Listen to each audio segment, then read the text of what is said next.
wholesaling real estate is an exit strategy. But what it is for what people need to know is it's a way that anybody can invest in real estate. You know, I feel like everybody grows up hearing you need to invest in real estate. You need to invest in real estate. But then you start looking at real estate and it's expensive. It's really expensive, you know? So it's like, how do I invest in that? Hey, how's it going? I'm Julian Castle with A-List Conversations, and I've got a mega wholesaler in the room right now. His name is Tyson Smith. Tyson Smith has done hundreds of deals, helped hundreds of people get into real estate. He's done over $3 million in wholesale commissions up to date, and he's only 25 years old. So this is just a testament of someone that can do something so big and at such a young age. Tyson, how you doing today? I'm doing amazing, Julian. Thank you so much, man. I appreciate it. Thank you, Tyson. Tyson, so, it's right around the new year. So I just want to start off, asking you, what's the way you plan your year and what goals have you set for yourself for this year? Yeah. So I'm actually a huge fan of like New Year's resolutions. I know that some people in like our space are like, oh, like, why do you need a day of the year? Why do you need that to make a positive change in your life or anything like that? And I don't really agree with that. Like, yes, I see what they're saying. You should be able to change anything. But I think with the new year does come great time to start making a plan for yourself. But the way I do it is whenever I'm setting a goal for myself, it's always about how do I become the level 10 version of myself, the superhero version of myself, right? So the way I think of this is like, who is that guy that I want to be? Like, this has always been the way that I do my goal planning, my goal setting, right? And then it's like, from there, I don't like just put a lagging indicator. So it's not like I say, oh, this year I want to make $5 million, right? Instead, I want to set goals for things I can do daily or weekly that are going to get me there, right? So, like for instance, one goal of mine is to continue to grow on social media, right? On a couple different platforms. So rather than saying, hey, I want to go hit, 250 followers on TikTok or 250,000 followers on TikTok, it's I'm going to post one short form video a day, right? Because that's the leading indicator where if I complete that goal, which also is 100% in my control, right? Julian, you can't stop me from posting a video on TikTok every single day. No, neither can anybody else. The only person who can stop me from doing that is right here, right? Yep. So I want to set up my goals like that, of things that I am 100% in control of, right? Same thing in a wholesale business. We'll get to that later. But so when it comes to my goals, I always am focusing on the leading indicator that will give me the result I'm looking for. And the result I'm looking for always has to be matched into of how is this going to help me become the type of person that I want to be the level 10 version, right? Yeah. So that's the biggest thing for me. And then also, I'm also a really big fan of like addition by subtraction. So when I'm looking at like becoming the best version and setting goals and things like that, more often than not things that I want to do. It's a lot of what are things I need to stop doing.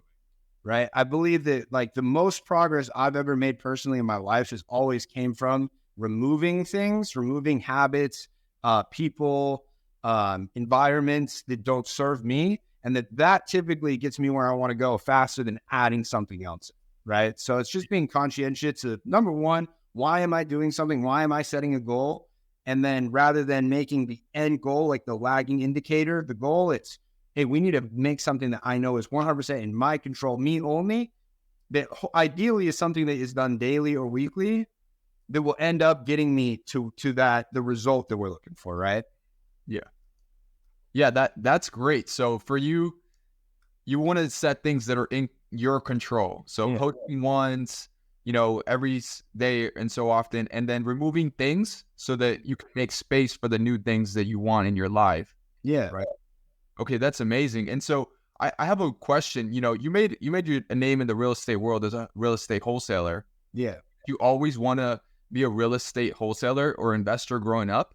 Oh, I mean, no, I didn't know what it was. In fact, the first time I learned about wholesaling, I thought it was like a scam. I was like, that's not real. Like, what? You can't do that. You can't sell a house you don't own, right? Yeah. So, no, it was something I kind of fell into. The whole reason it happened is I graduated college in 2020. Which was right there in the middle of the coronavirus thing. And I had a job lined up at a commercial real estate firm. I'd always been interested in real estate. And to tell you the truth, the only reason why is when I was like growing up, I was like, I'd like to wear a suit every day and I want to make a lot of money. Those are like my two things, right? Yeah. Coming back, it's all back to the version of myself I wanted to be. That's just how I saw myself. Is I was like, yeah, I'd like to be that guy, like fucking just fly as hell and make a lot of money. And obviously things change. Now I don't necessarily want to wear a suit every single day in the Arizona weather.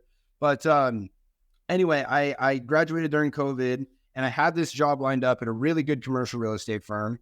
And it went away because COVID, there was no deal flow. They're like, hey, we don't really have a spot for you. So I had to find out something to do. Around this same time, my father, who I work with, he's my business partner. He was a realtor and his business started to slow down. But through a deal he had, he was like, I know that there's something here. I just don't know exactly how. And a mutual friend was like, oh, you need to go talk to this guy. He can show you what to do with that.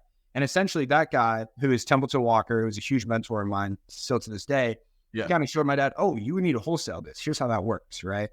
And he did that deal. And then my dad reached out to me and was like, dude, I just learned of this thing. It's insane. I'm going all in on it. And he told me about it. I was like, that sounds like a scam. I'm not interested in that at all. But I then started to see some like TikToks about it. I started to see it on my For You page.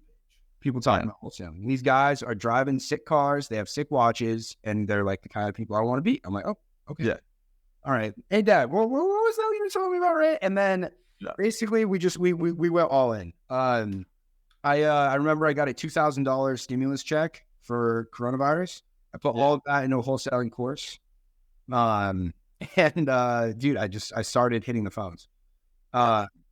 So just making cold calls, every single day, all day. I kind of became obsessed with wholesaling and with sales. So it's just, I was spending all of my time. If I wasn't on the phones, I was listening to other people be on the phones. I was listening to trainings on how to become a better salesperson. I was listening to podcasts about wholesaling, learning just new techniques, new things. And I became obsessed. And then that really just was it. And then 2 months later, I got my first deal. And that's when I really became real for me. It was a $30,000 deal that we JV'd. So I made 15 grand. And that was the most amount of money I'd ever had in my bank account one time. So yeah, holy shit. I just did that one time. And it took me 2 months to get there, but I didn't think about it that way. I thought about it dude, I probably spent I don't know, 30 minutes on the phone with this guy. Then I went to an appointment. This is back before we were virtual, right? I didn't know them. Yeah. And so I drove to this guy's place. In total, I probably spent 10 hours on the entire deal. I was like, damn, 10 hours to make 15 grand? Dude, wow, how else am I supposed to find a job that pays me that much? And then that's just kind of my financial thermometer. That's what Templeton Walker, actually, the guy we were talking about earlier, he's the kind of person who introduced me to this, of my financial thermometer group, of me realizing how much money is out there, right? And we know the amount of money out there is infinite, but it's not until it's real canon events that change your perspective. And so for me, some different ones of these canon events, just getting my first deal, making 15 G's, right? Getting a deal where you make over six figures, making 100 grand on a deal where it's just holy shit, there actually is so much money out there. And I'm sorry, I don't remember what your question was. I just started. Yeah. That it was. Did you always want to be a real estate investor? Yeah. So no, I mean, I wanted to get into real estate, but I didn't know anything specifically about wholesale or anything like that. I will say, I will always wholesale. It's just once you get a system set up, there's no reason for me not to just continuously do deals. Yeah, that's amazing. And touching on the money that, that there's so much money out there. There's a question that I think it would make you think about, in a bigger way. If I were an audience member were to give you $1 billion, what would you spend it besides the parties and the Ferraris and so forth? See, here's the cool thing I think about money on that level. So look, I love the Ferraris and the parties and the watches and the houses. I love that stuff. But once you get to a level like that, that's where, number one, it kind of sucks that you just gave me the $1 billion and I didn't earn it. Because the way I think of it is if you can go earn $1 billion, then you are incredibly good at solving problems, right? Yeah. Because if you're going to make $1 billion, you obviously solve very large problems for a lot of people. Yeah. Meaning you're good at doing that. So that's where once, you get to that kind of level where money is just not an issue forever for you and the rest of your family for generations and generations, you can then dedicate your time to solving problems that might not necessarily pay a lot of money. Um, which that's where like, I would the way I see it in my life is like, right now I'm in the phase of just earning and I just want to make a shitload of money right now. Like that's just all I'm focused on. And I have so much fun doing it. But I know there's going to be a day when that's just not the goal anymore.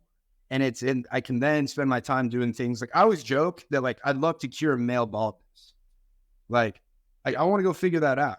But if you take somebody who's earned $1 billion somewhere else, right? They're going to be really good at solving problems, getting people together, finding the top people who they need and giving them the resources they need to go do things. Like I want to be able to do something like that where I can, impact a ton of different people and help people out, like something like curing male baldness or like different passion projects like that. So for me, it's like I would want to use. So you gave me the billion, so that kind of sucks. Like I guess I didn't earn it, right? So I guess to really answer the question the way you phrased it is, I go into politics, man. I think that our political system and the current guys we got, like, showing up to that stuff kind of all suck. It's a bunch of old dudes, old chicks, and like all of them are like, dude, you guys are out of touch. We need somebody who's like not in it for the money or the power or anything like that, just in it genuinely to help. And so that's something I would love to do one day. I'd love to help, I love this country and I'd like to help, any way I can and just be a servant to it and, help my community, the people around me, and just make this place the best place it can be. So that's what I'm. Yeah. It sounds like you want to be of service. So that's great. That's true. That's what I do. The more I get into this, and the more I've learned it, the more I am only focused on helping other people, whether it's helping somebody learn how to get into this industry or helping, our sellers, right? And just truly doing what's best for them. The more money I make, the more I'm focused on helping other people get where they want to go, the more money I make. It's just it's a law that's out there. I don't know how it works, but it's something I believe.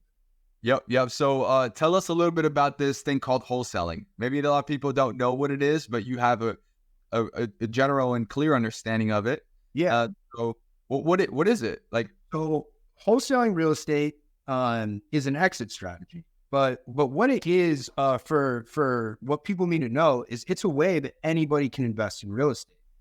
I feel like everybody grows up hearing you need to invest in real estate. You need to invest in real estate. But then you start looking at real estate and it's expensive. It's really expensive, So it's like, how do I invest in that?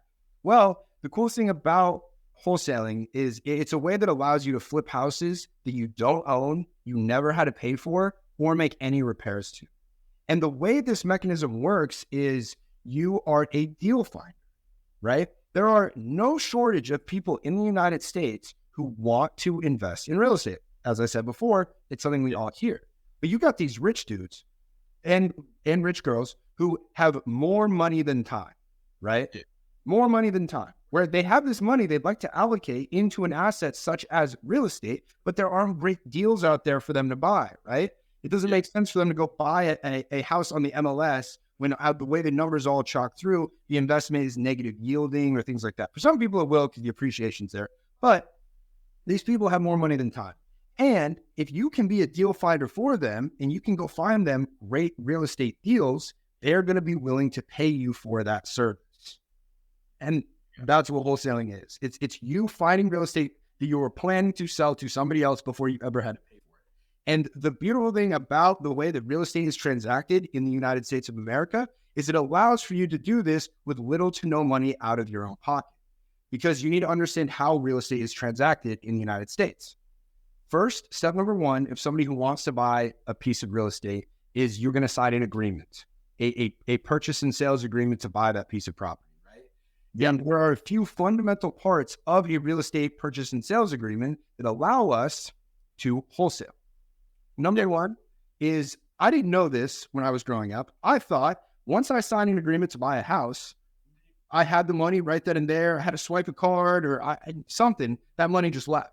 But you and I know that's not how it works, because we had an inspection period and we have a close of escrow day. And there's, all these other things that have to happen. And also, most people, when they're buying a house, when they're signing an agreement to buy a house, they don't have the money. They've got to go secure financing, a loan, or whatever it is, right? So that's step number one, is the money doesn't change hands right then and there, which is how I always thought it did. I didn't know. I thought it was like you buy something in the store, you pay for it, right? Yeah. So the first thing we talked about, the inspection period, right? You as the buyer get a due diligence period to make sure that everything about the property is what you want. And during that time, instead of you inspecting the property or obtaining financing, you can instead go find somebody else who might be more interested in that property than you are. Meaning you sell it to them for more money.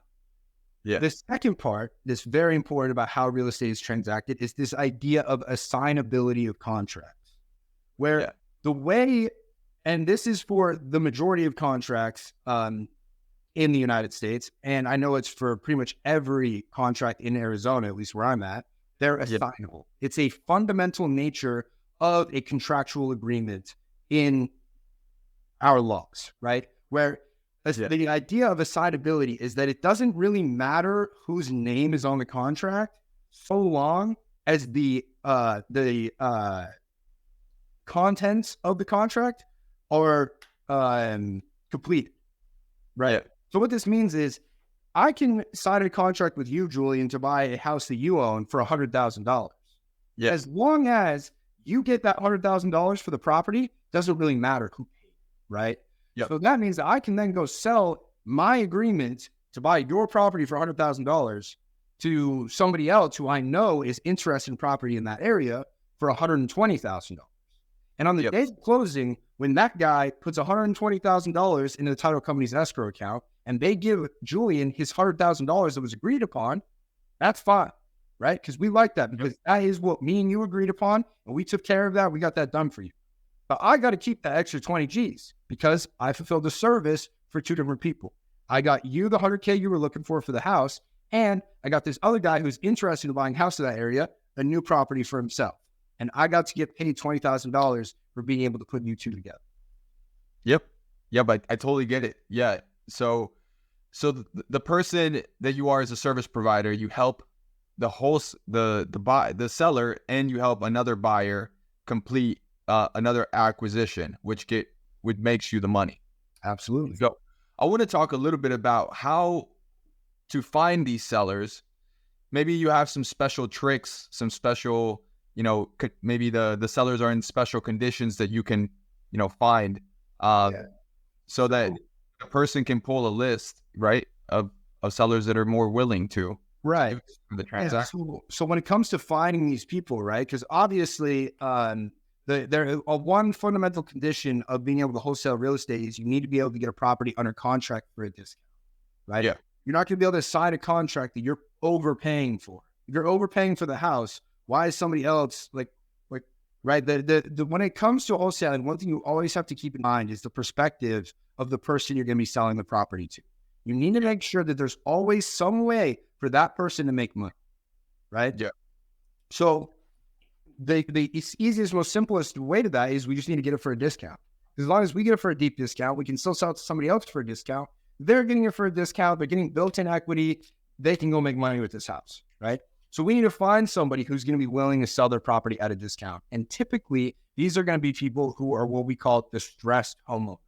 Meaning there is some reason or another why they may want to sell this house quickly. And there are many different ways why somebody would do this, right? Perhaps they're in pre-foreclosure and they've been unable to pay their note for the property, and the bank is about to take it back and they're going to get foreclosed on. Their credit's going to be ruined.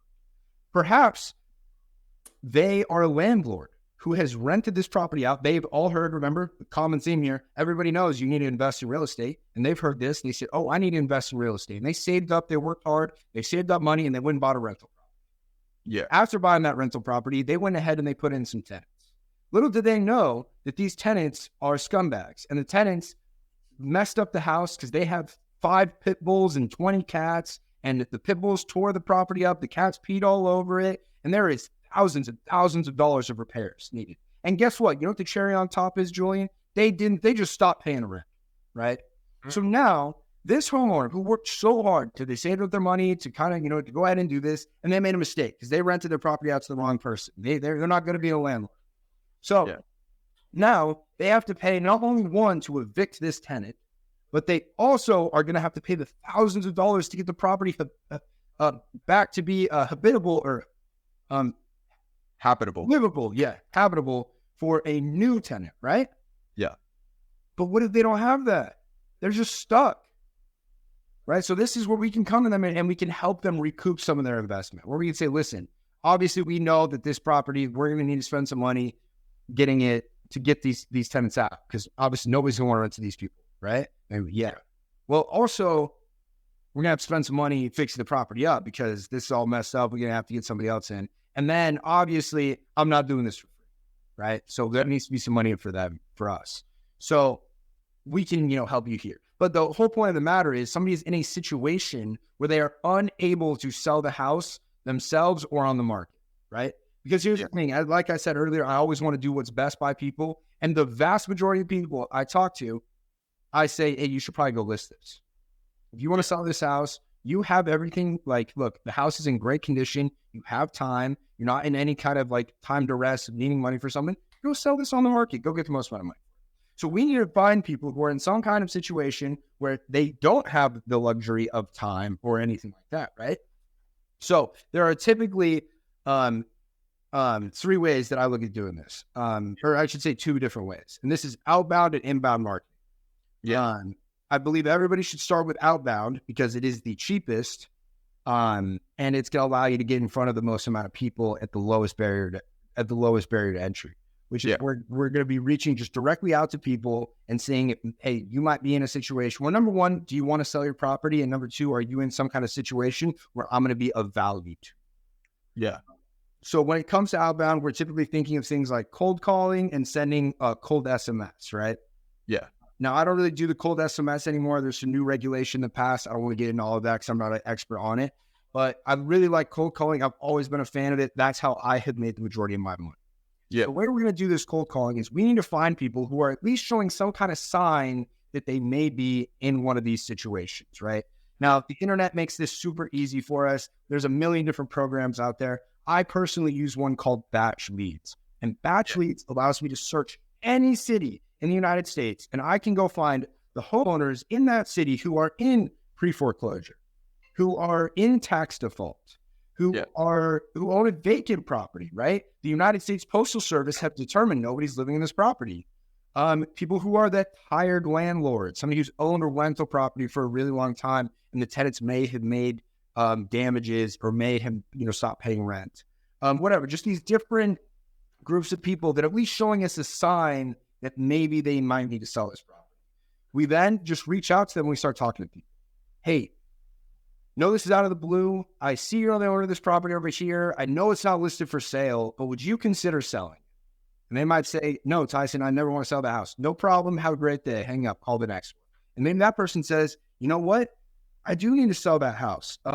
Actually, the reason that I own that house is because my aunt, she kicked the bucket. She left it to me in the will. I thought it was going to be a great house, whatever. We were going to turn that into a rental property. But turns out the thing needs all kinds of repairs. Now I'm stuck here paying taxes on this house, blah, blah, blah, whatever. And I just don't want it anymore. Perfect. We can help that person, right? Yeah. So it's just a matter of finding somebody who's showing some kind of sign that maybe they might need to sell this property. And like I said, there's a million different websites to make this super easy. And then reaching out to them and having these conversations, right? The other side is going to be inbound marketing, where people are reaching out to you, right? Yeah. They're raising their hand and saying, hey, Julian, I got this house I want to sell. And the way we're going to do this typically is with paid traffic, paid ads, like digital. So you can run ads on Facebook, on Instagram, on TikTok, on Google, on YouTube that say, hey, do you have a problem house that you need sold fast? Hey, look, I'd love to get you an offer. Go ahead, fill the form out below. We'll call you. We'll get you a cash offer. That's it, right? Now, that's much more expensive. And you can also do other forms of inbound, like maybe things like direct mail, and some other things, some bandit signs or whatnot. But I think that typically the 2 ways I like to really break it into is outbound, which you give me the cold calling SMS, and then the digital marketing on the inbound. Oh, and you could also do TV and radio and whatever. It's all the traditional forms of advertising. Yeah. Yeah. It sounds like you dabbled in both. Is that right? Do you currently do both? I've done pretty much everything except for radio and TV. Yeah. There's So a form of marketing I've tried. what do you find in the inbound leads that you get? Is it higher cost per click, but is it like the same amount of wholesale fee, or is it bigger? You know? Yeah. So when it comes to inbound versus outbound, inbound inherently is just more expensive. You're going to be getting a much higher cost per lead. But the trade-off to that is you are going to be getting somebody who's more motivated. This person has already raised their hand and said that they want to sell. Now, another interesting metric is they typically close faster.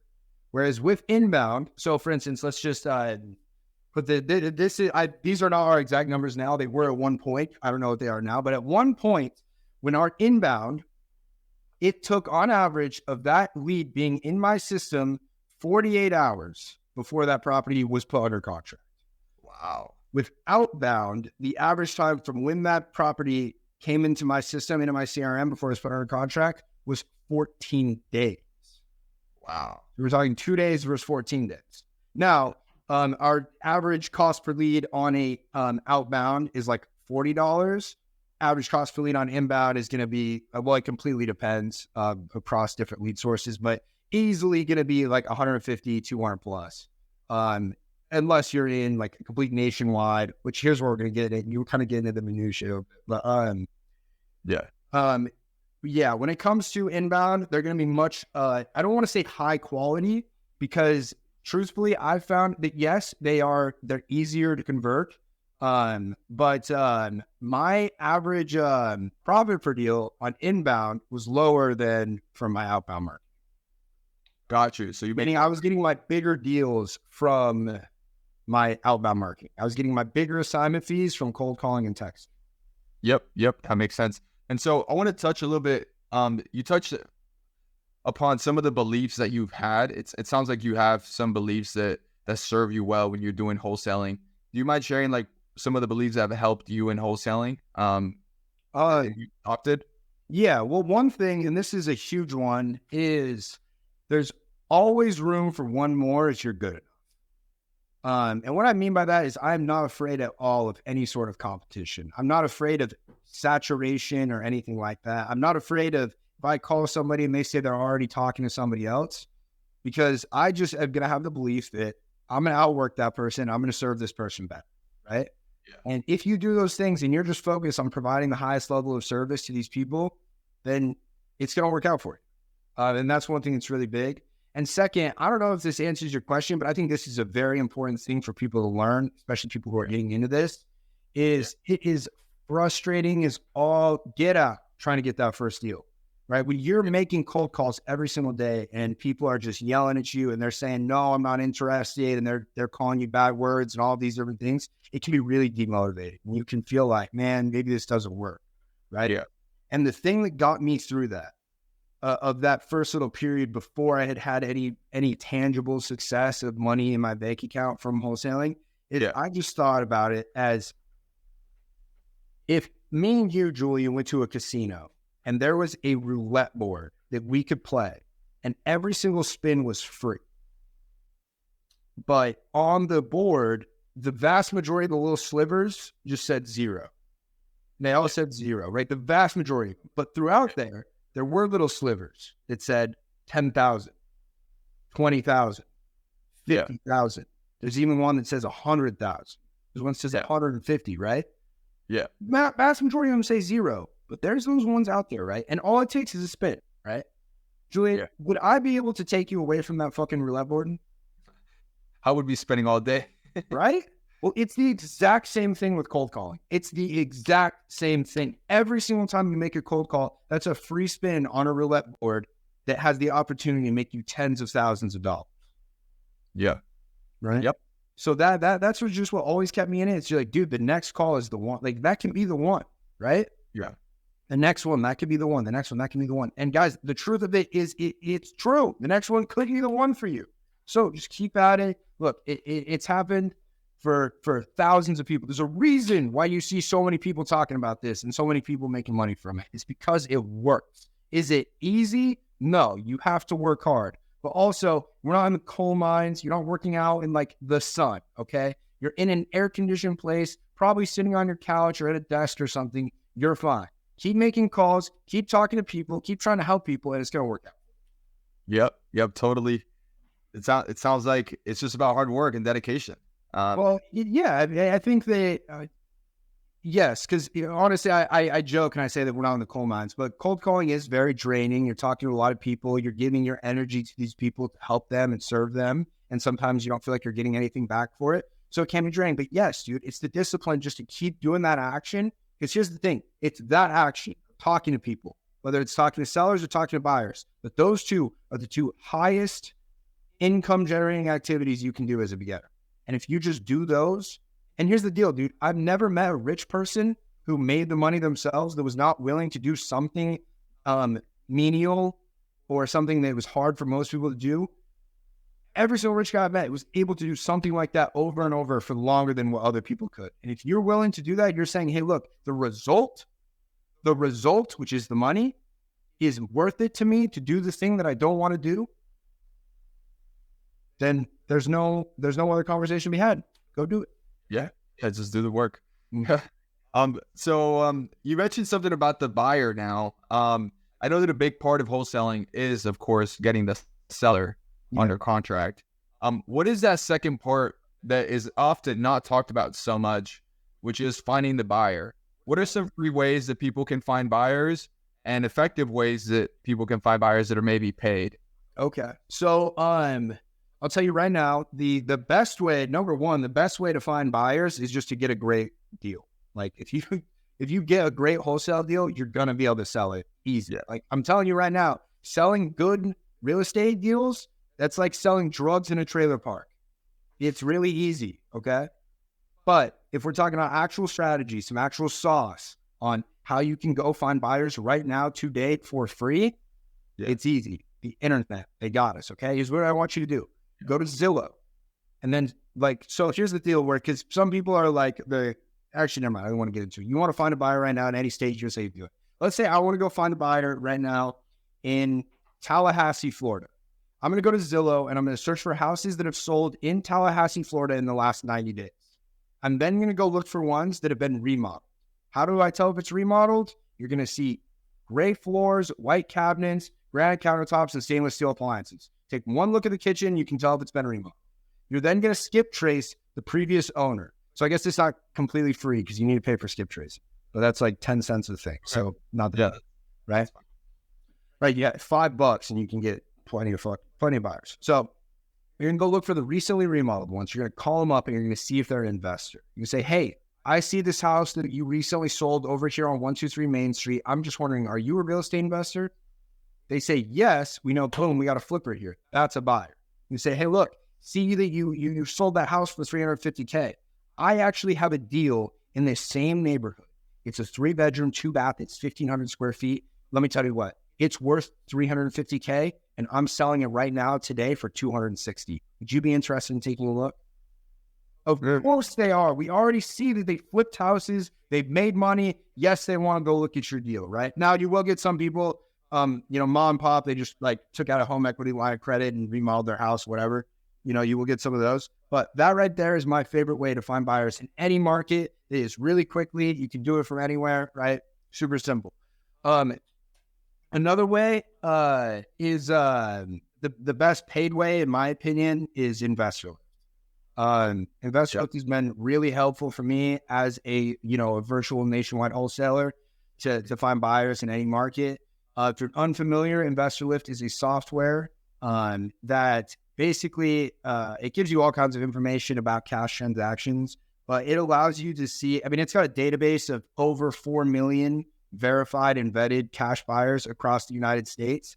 And within this database, you can see exactly what the deals these buyers have purchased, what they bought them at, what they sold them for, all kinds of different information, right? So I can actually go to any single city. Let's say I get a deal in Jackson, Mississippi. I'm going to go to Jackson, Mississippi, and I can go see the people who have, number one, bought the most amount of houses cash in Jackson, Mississippi. But I could also see where they bought the houses, what they paid for them, all things like that. So, I'm able to call a buyer and I can say, hey, Julian, I noticed that you bought this house over on 123 Main Street for $50,000 a couple months ago. Hey, I actually have another one it's equivalent to that house. It's another 1,200 square feet. And I'm actually only selling it for 45. Would you be interested in taking a look? Yeah. Right. So I already know, hey, I see you're buying houses. I know the exact house you buy. I know what you paid for it. If they've sold it already, I know that information as well. Right. So I can, it's a really big tool for finding buyers. On Investor Lift, you can use, it is expensive. I'm going to be upfront and just say that. Yeah. But you can use code Tyson. That's Tyson in all caps, and you can actually get 10% off.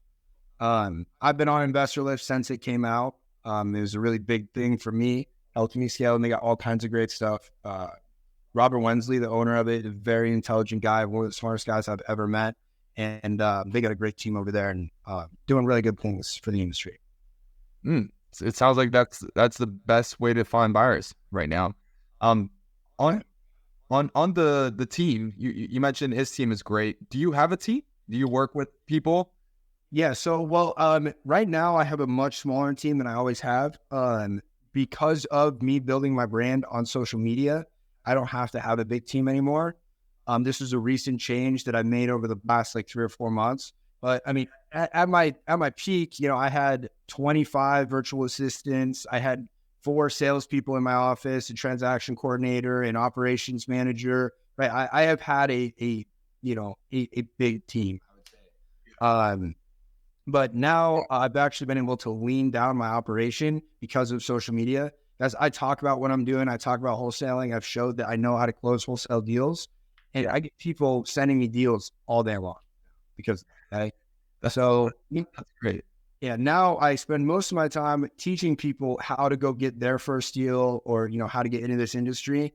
And I help them with that. I help them sell their deals. So now I'm mostly doing it's a referral model of, people bringing me their deals, and then I help JV with them or things like that. I don't have to do much direct to seller marketing anymore. I still do, just because, again, I'm really good at it. It's like a thing I like to do. I like to get on the phone, close deals, do acquisitions. So if you guys are ever interested in seeing that, I'm on YouTube, I'm on TikTok, I go live and I show me personally doing acquisitions, me buying deals. So you can see the kind of conversations that I'm having, how I have them, the kind of questions I ask, how I negotiate, how I get contract signed, things like that. Because for me, like I said earlier, Julian, when we first started talking, was that when I was getting into this, I was obsessed. And if I wasn't doing it myself, I wanted to hear other people. And that was a huge thing for me, was once I saw somebody else do it and I heard them do it, it made so much sense. I was like, okay, yeah, I can go do that. So I want to do the same thing for other people now. And I know that if people see me do it, they realize, oh, damn, like I'm just myself on the phone. I'm always cracking jokes. I cuss, I do all these things. Right. And it's like, I'm nothing, like I'm not different than you are. Like, as long as you could just, have this conversation, want to help people, you're going to be good. So I got stuff on YouTube and TikTok and whatnot. But now my team, I mean, I've got, some virtual assistants and whatnot and but it's more of a referral model. I don't have a big team anymore. Yeah. It sounds like, at some point you definitely had a big team and everything. Yeah. That's great. I want to ask you a little bit about just general overview. If you can kind of give a little guidance on how to comp the properties. A lot of people, they may get a property, they might see a deal on Facebook or something. They don't know if it's a good deal. They don't know if they can JV and make money. And that bit of understanding might get them to know a little bit more and like get them towards the path of better finding the right answer to that. So the best advice I'm going to say is, number one, you need to be looking for your blueprint property. Which this is a term I got from RJ Bates the third, who's another mentor of mine. He's another nationwide wholesaler. He's a very, very impressive man. And we find a blueprint property, which is a property that is our ARV spec, right? It needs to be similar bedrooms, bathrooms, similar year built, similar square footage, but you can clearly tell it's been remodeled. Yeah. That's number one. If you can't find a blueprint property in the area, like in the same neighborhood or without crossing any, major streets, then you really need to know this area before you go and like try and JV or something like that. That's just my opinion. Yeah. Because number one, if you can find a blueprint property, then it's easy, bro. You take that, you put it into you can download the exact MAO calculator I use for free. Just DM me calculator on Instagram. My name is @Tyson_Smith. Send that to me. I'll send you a calculator. You go in, you put the price of that other blueprint property. You put in the square footage of it. I've got like a repair calculator for you right there. Fill out the information and boom, it's going to spit out what your dispo price and what your MAO is, right? Your dispo price is going to account for you being able to sell this to a flipper, with a flipper being able to make, 10 to 12% on return on their money, 10 to 12% of the ARV, right? So if it's a $400,000 ARV, they're going to make, between 40 and 45K. And 48K, 40 and 48 anyway. Yeah, so that makes it super easy. But number one is just finding a blueprint problem. If you can't, then you probably don't know the area well enough, and you probably shouldn't be trying to JV it. That's my opinion. Unless you have buyers in that area that you trust, that you can just like kind of float the deal to them and be like, hey, I saw this. Something could be something I could probably get under contract. What would you pay for this? And then you can kind of just reverse wholesale. They say, hey, I'll pay 48 for it. You see the guy's asking 40. Boom, you let him know, you get it done. You get him his deal. You make a nice AK on the back. Everybody's happy. Gotcha. What is that term, reverse wholesaling? I feel like a lot of people find out about that, but they don't exactly know how to do it. Some people say it's better than regular wholesaling. Well, I mean, I guess it can be. I don't know that I would ever say better, because now your entire business is under one person's opinion on something. But reverse wholesaling is the idea of finding a buyer first, and then you're just sort of deal finding for that one person. So, like, for instance, let's say you find a buyer, somebody who's like doing a lot of volume. Like, there are some people, there are people in Phoenix who are running, 40, 50 flips at a time. And once you can find out their buy box, they're like, hey, I buy anything 1970 and newer, must be 3 bedrooms, 2 baths, 1,000 square feet plus, and I pay 65% of ARV every single time. That's what I. Yeah. Okay, boom. Now I know exactly what this guy's going to be buying at. So I can just, always tell, okay, if ARV is whatever, if it's 100K, 65%, this guy will pay 65K for it. Then I just know whenever I'm just pulling a list of 3 bedroom, 2 bath, 1970 newer in the area he's looking for, right? And then I can just call directly for them. And I just know when I'm making an offer that I already have a buyer at that price of 65% of ARV. So it's just the idea of finding deals specifically for a person's buy box. This was really popular in like 2020 and 2021 when hedge funds were buying like crazy and things like that. I've never been a huge fan of it. It can be really helpful, and there are times where, once you get some really good buyers that, I've like, for instance, I've got good buyers in a couple different states where, before I even get the deal under contract, I can send it to somebody and be like, hey, what would you pay for this? And I know that they're not going to go around my back and try and steal the deal from me or whatever like that. Yeah. So it can be helpful. Yep. That's cool. Yeah. Do you have any quotes that you live by or you think often? Dude, I got one tattooed. I don't know if you can see. Yeah. Tattooed right here. Yes. It says, we are what we repeatedly do. Excellence then is not an act, but a habit. Some people say it was said by Aristotle. Some people say it was said by Will Durant. But either way, I really like the point of the quote, which is that, you're not just excellent, because of this one thing you do. It's things you do every single day that make you excellent. And that's something I like to think about, right? I just believe that you are what your habits are, right? You show me a man's habits, you show you what his future is going to be, right? Yeah. And it's just building these things that you do automatically. Because one thing I've realized, humans are creatures of habit. We just do what we're used to doing.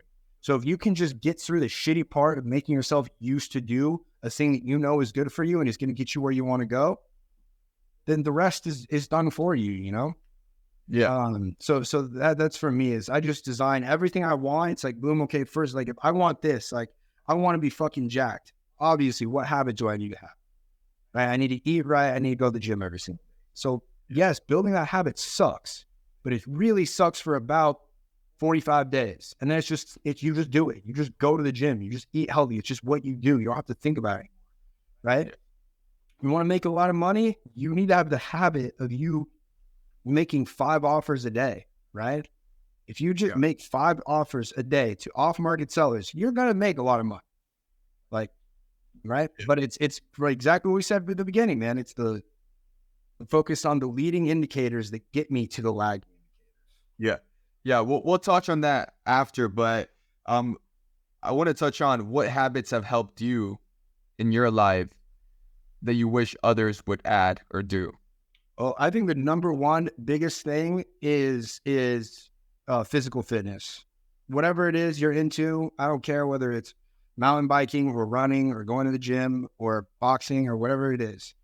It is so important that you are a physically fit person. And I don't care what it is. Like, here's the deal. Here's where I come in. Is if you can't control yourself, like fitness is the one thing that is 100% in your control, right? There's nobody that can force you to eat fucking donuts every single day or can force you to go to the gym. You are the person who decides, am I going to get up and be in control of myself and go do something that might be a little bit uncomfortable for an hour? And am I going to make sure that I'm feeding my body the right fuel that's going to get me where I want to go, right? But that's only up to you. Like, there's nobody else that can fuck that up for you, right? So I believe everything starts with you, your avatar, right? The person that you are, how you carry yourself around, right? And if you fucking treat yourself like shit, why the fuck is anybody else going to not treat you like shit? You treat yourself like shit, you know? So I believe it all starts there. That's the number one biggest thing. When it comes to habits, you need to be fit. You need to be physically healthy. Like, no, like there's no, I don't know. It's so binary to me. It's like, you be healthy, you know? Yeah, totally. Yeah, I totally get where you're coming from for sure. And I'm sure the audience does get your passion too. On the leading indicators now, because, you know, you mentioned quite a bit about this, you know, what are some habits or some leading indicators that someone should do when they're first getting started, and just so they have success and they can, you know, focus on the things that they can control? So easy. Here's what you need to do every single day. This is it. Make 5 offers a day. If you make 5 offers a day, minimum, right? That's minimum. Like, really, the more offers you make, the more money you make. But at a minimum, if you make 5 offers a day and you talk to 2 buyers a day, right? So get at me. 5 offers, 2 people selling real estate, and you meet 2 people who are buying real estate. You do that every single day. That's it. You're going to make money. You're going to get your first deal. You're going to crush. You just keep doing that. And then look, everything else is extra. Here's the number one thing I'm going to say is don't get caught in the trap of spending too much time learning and not enough time doing. I always recommend people to get started. You should spend no more than 1 hour a day learning, right? 1 hour a day watching YouTube or podcasts or reading books on the topic or whatever it is. The rest of your disposable time needs to spend on doing, because you're going to learn way more doing that than you ever will watching a YouTube video or with your nose in a book. Right? You want to get better at cold calling? Guess what? Go make some calls, because that's going to get you way better than the hour you spent on YouTube listening to my videos about how to do it. Like, it's just the truth. You need to do it yourself. Yes, watching those videos, and it's a supplement that will help you get better, but it's the action of actually doing it that's going to learn the most. So when it comes down to it, if you don't know what to do, I just solved your problem right there. You're going to make 5 offers a day, and you're going to talk to 2 new buyers a day, right? Do that, you'll be all right. It sounds like that's all the audience has to do. And what about I know you scaled a team, right? So could you tell us when the right time is? Well, here's the thing is you need to consider. So for me, I was just chasing numbers. I was just like, oh, I want to do the most amount of money a month, right? Like that was it. I was willing to do whatever it took to get there. But then I realized it's like, hey, why do I want that? And the why was, well, because I want to make more money. But then I started to realize, well, okay, what's better? If I go make, let's say, $200K a month in wholesale fees, but I had to spend $100K to get there, or if I go make $80K, or I'm sorry, if I go make 100 or $150K, but only had to spend 20, right? I personally keep more money. Like, it's like, okay, the thing I was working towards was a higher monthly revenue, when the thing I wanted was more money in my bank account. When I realized, okay, it's actually possible for me to lower my overhead, so I'm not spending as much money every single month. Now look, my monthly rips aren't as much. It's not like, oh, look, hey, look, I'm crushing, I'm making, over 100K every single month, but I'm keeping more money.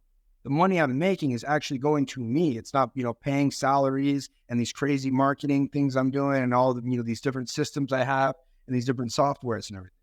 Where that's what I just realized is I'm like, dude, why am I doing this? So the question is, hey, when is it time to start building a team, number one, you need to ask yourself, why am I doing this? Now, and here's the thing is, I think you should. Like for the most amount of people, they get in this because they want to be a business owner. And in order to be a business owner, you're going to need to have employees, right? Or else you're just a high paid employee. So, but I think that it's just as soon as you can. But it's also, you need to look at yourself and you need to be realistic about, here's the deal. You can scale or you can keep more money for yourself. But really, and there is some, you got to find the happy medium of paying yourself every single month and reinvesting back in your businesses. And there's no one size fits all answer to that, right? Because it depends on you. Some people are willing, like, dude, I'll fucking eat beans and ramen for the next year. I don't give a shit. And they can just put every single thing back into their business, right? And then all of a sudden, 2 years later, they have all these employees. They got the marketing dialed in, right? They're crushing and making a bunch of money a month. That's great. But some people, like for me, I'm like, dude, what am I doing this for? I want to have money, like disposable income to spend on stuff, right? So I was like, okay, well, look, I'm going to start taking more. I'm going to leave less to put back in the business, but it's because I know why I'm doing this. I know what my end goals were. And I just realized with wholesaling, as I said earlier, I'll always wholesale. It's an easy thing. I've put myself into the environment. I have the connections. I can always do it without me actually having to have a wholesale business, right? But then it's just like, I realized, like, what am I doing? Right? Does this fit in the vision of the highest level of me? It is, right? So yeah, I guess I don't have a clear cut answer for that. When should you start scaling? I can tell you. It just so depends. Personally. Yeah. So and how could you start scaling? Would it, according to you? It comes down to two things. There is two things, and that's it. It's scaling a wholesale business. There's two things here. You need to have more leads and you need to have more people that can turn those leads into money, right? So more leads and more people who can turn those leads into more money, which that means more acquisitions agents and dispositions agents, right?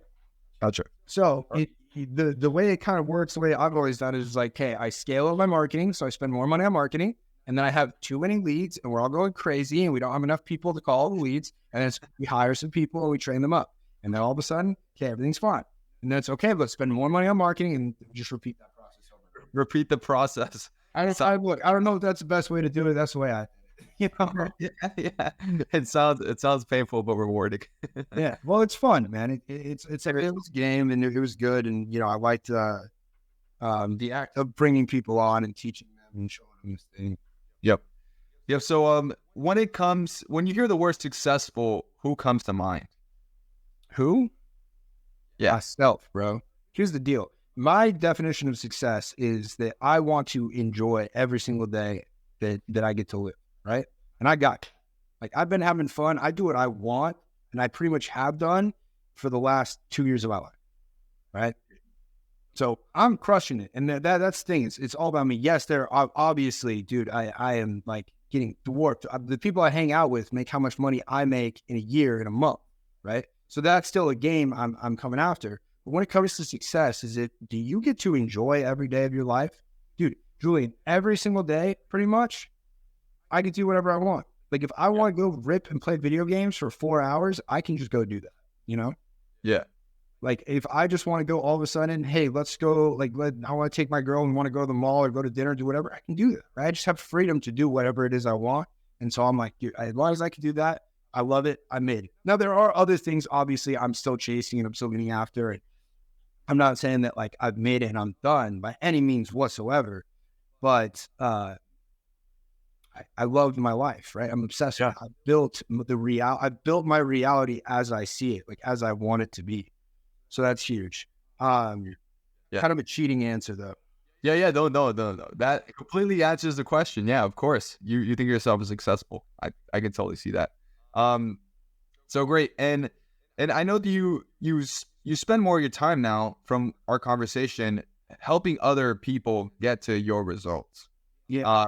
I want to talk a little bit about how that Bennett, like, what's the motive you do that? Like, because a lot of people just think of, okay, I'm just going to make the money myself, but you actually, are helping other people. And I want to talk about, what other people who have gotten your guidance, been able to achieve in their life. Yeah. So number one, what's the motive is, so, I mean, I'm going to tell you for the thing that we talked about is number one, I enjoy helping people. Like I remember what it was like when I was getting into this. I needed help. And I remember what it was like to get that first deal. Yeah. Now I get to help people go get that, right? I get to help like, like I got 19-year-olds making 20, 30, 40, 50 grand a month. I got kids in college that are making that kind of money, right? Yeah. And that is extremely rewarding. But not only that, I recognize that this is a business for myself. So number one, people pay me to learn from me, right? I make money from that. Number two is I get a lot of deals from it, right? I show people exactly how to go make money, how to go get these deals. But then oftentimes they want to do the deals with me. They're like, yo, I get that. I know that you've showed me how to go get buyers, but I'd really like for you to sell this deal for me. And I JV the deal and I make money, right? That's why I said, I'm still doing deals. I don't have to spend the money on marketing or a team blocking them up anymore because I've put myself in positions where deals come to me. Yeah. And then if you're asking like what kind of levels of success, the first kid I ever taught how to do this, his name's John. He's my age, and he came to me. He had lost it, or he got laid off from a sales job, something COVID, and he was like, "Can you please?" Because I just been talking about my experience on TikTok, right? Talking about when when I was doing deals and getting started, all this stuff, and he was like, "Can you please just show me?" I said, "Okay." He paid me $2,000. Venmoed me $2,000. Show me what you do, and I said, "Okay," and I did, and like that was in 21. I want to say maybe 22. I don't remember. Yeah. But like September of this year, he texted me his deal board, and he had 175 grand closing in the next 45 days, something like that. Wow. He texted me the other day, and he's like, "Yo, dude, my acquisitions agent just locked up 90 G's for me this week." Right. So, I mean, that he's probably the student I know of that is doing the most, right? He's hitting 6-figure months, things like that. But I've got countless people who, like I said, they're 19 years old, they're 20 years old, they're in college. And, I've got one guy, his name's Patrick. He's been a delivery driver his entire life. And he came into what I was doing. I got him set up, showed him what to do, and he just fucking busted his ass. He just ran with it. He got 4 deals in the first 2 weeks of us starting, which is fucking crazy, right? He closed 3 of them and he made $40,000 between all 3 deals. He's been a delivery driver his entire life. He made his yearly salary in a month after working with him. He's like, yeah, those are incredible results. Well, here's the thing it's not me. I'm not going to take credit for it. It's them. These people, like, look, I can show you what to do and I'm pointing them in the right direction, but it's these people are going and they're putting in the work. They're making it happen, right? And I can give them the guidance and I can help them with some things and, some of the more technical, harder parts of this business, like comping and, some objection handling, just getting deals done, right? Like worrying about the contracts and doing all this and just getting it done, which is just some experience that I've had from doing it so many times myself. But it's not me. It's them. No, I'm just putting Amazing. Amazing. And I want to touch on one last thing. I thought it was funny when I was looking at your profile. I saw one of the comments from one of your audience members. They said, "I don't hire any closers that don't have an attractive girl." Yeah. I made a video on TikTok a while back where I said that. Right? Well, basically, what it was one of my mentors. He was telling me this. He was like, because we were talking about hiring, whatever, and he was like, one thing, he's like, see if they have a hot girlfriend. He's like he said, if you can find an ugly guy that has a hot girlfriend, that'll be the best fucking employee you ever have. And I thought it was so funny. And I was like, dude, I'm going to turn that into a viral TikTok. He's like, yeah. So I made a TikTok where I said, I paid a lot of money for this advice and I'm going to give it to you for free. No, actually, I said, I won't hire a salesperson who doesn't have a hot girlfriend. I paid a lot of money for this. I paid a lot of money for this advice. I'm going to give it to you for free, which if you know anything about TikTok, that is a brilliant double hook because it's like, number one, I'm saying like the entirely controversial thing and then back it up with another thing to get people to comment saying, oh, you paid a lot of money for that? You stupid, whatever. Right. But here's the thing. this is one of those things that's like, no, obviously it's not 100% true all the time, but there's a lot of truth in it where, dude, okay. Confident people are going to have attractive spouses. That's going to happen, right? And people are going to say things like, well, just because they're attracted to you doesn't mean they're attracted to everybody. Listen, conventional attractiveness is a thing, right? So, yeah, it is. That was a joke I made on TikTok that got like millions of views, and stitched hundreds of times, and death threats and whatnot. It was very interesting. Wow. The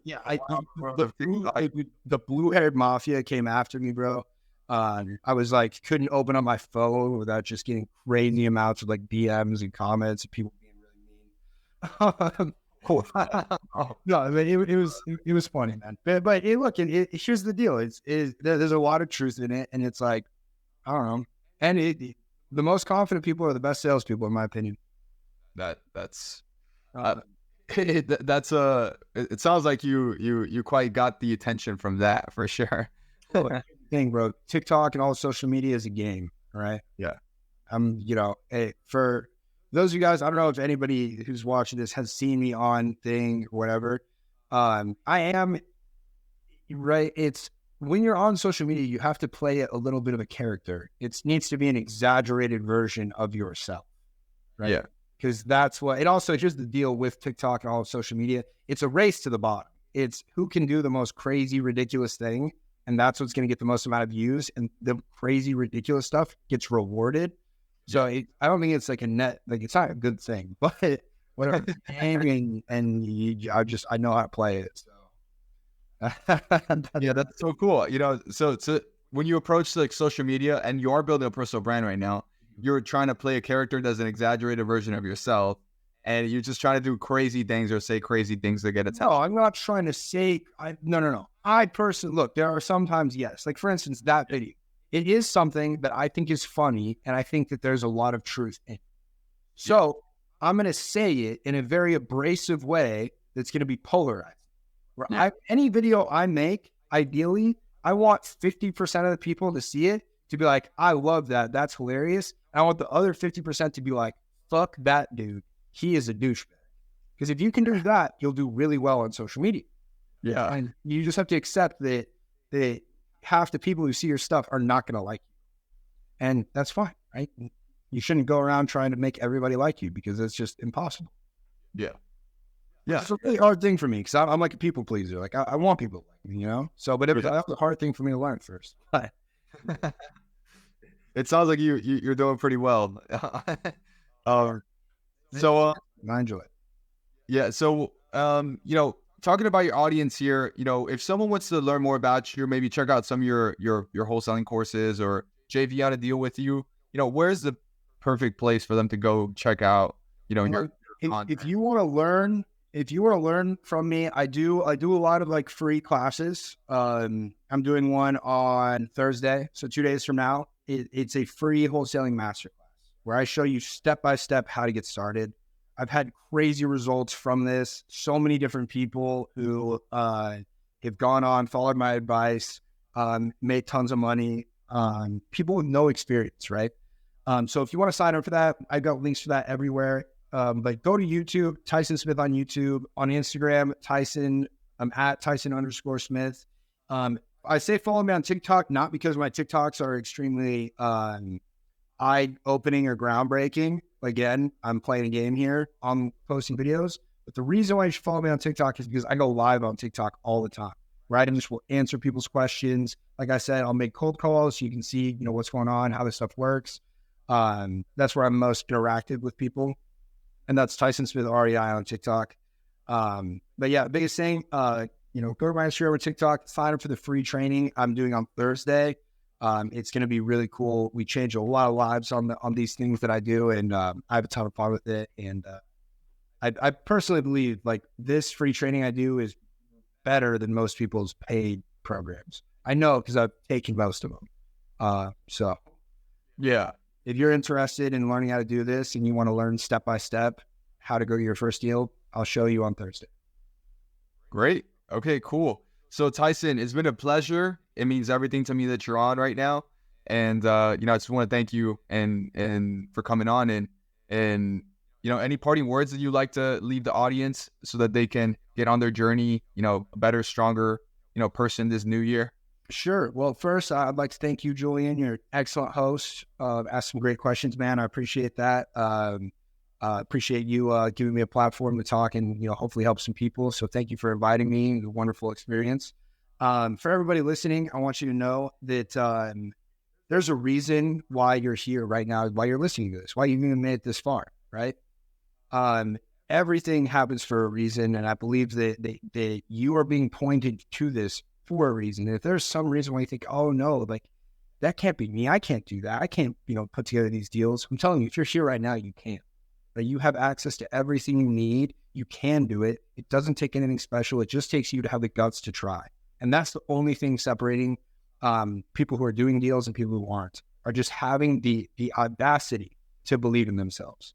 So I'm asking you right now to believe in yourself for a second. Realize that there's a higher version out you who one day is going to laugh at these things that you're going to be doing. All of a sudden, man, you're going to be doing $100 million deals. You're going to be whipping apartment buildings and stuff, right? That's what's in store for you. But it all starts right here. So have the guts to believe in yourself and go take that first step and just watch how crazy your life gets. Amazing. Thank you, Tyson. I really appreciate you. Hope to have you on in the future, and I'll catch you very soon. All right. Sounds good, Julian. Thank you, man. Have a great rest of your day. You too.